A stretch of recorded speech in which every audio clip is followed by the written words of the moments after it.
आता थोडीशी वेगळी बातमी. सातारा पाचगणीमधील तरुण पॅराग्लायडिंगनं पोहोचला परीक्षा केंद्रावर. पॅराग्लायडिंगनं परीक्षेला तो पोहोचला आणि याचा व्हिडिओ सोशल मीडियावर व्हायरल झालाय.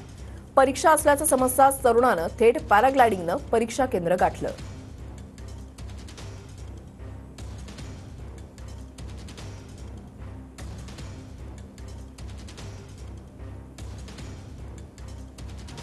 आपण आपल्या त्याच्या सोबत आहोत. जो समर्थ महागडे जो आहे तो आपल्या सोबत आहे. नेमकं काय झालं होतं त्यावेळेस आणि हे कधीचा विषय आहे हे जरा थोडक्यात. मी समर्थ मांगडे, मी पसरणीमध्ये राहतो. त्या दिवशी नेमकं असं झालं होतं की माझा कॉलेजचा पेपर होता. कॉलेजमधून मला सांगितलं होतं की रिसेट हे ते अपडेट करून घे. मी गडबडीने विसरलो अपडेट करायचं आणि मी इथे वरती आलो. माझ्या लक्षात नव्हतं की आज आपला पेपर आहे. ते मी त्या पेपरच्या डेटच्या ह्याच्यावर थांबलो होतो रिसेटच्या.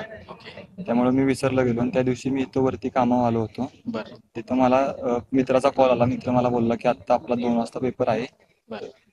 तर तू येतोयस ना, मी तुला घ्यायला येतोय. मी त्याला बोललो, अरे मी तर कामावर आलोय, आज पेपर आहे आपला, मला नाही माहीत, आता मी नाही येऊ शकणार, आता काय करू. तो मला बोलला की जर बाईक असेल तुझ्यापाशी तर रोडनं खाली ये, मी येतो, तो भरून तुझे बॅग घेऊन येतो, असं त्या बोलला. त्याला म्हणलं, अरे घाटाला पूर्ण ट्रॅफिक आहे आता, तर नाही येऊ शकत मी, कारण रस्त्याचे पण काम चालू होते घाटाचे.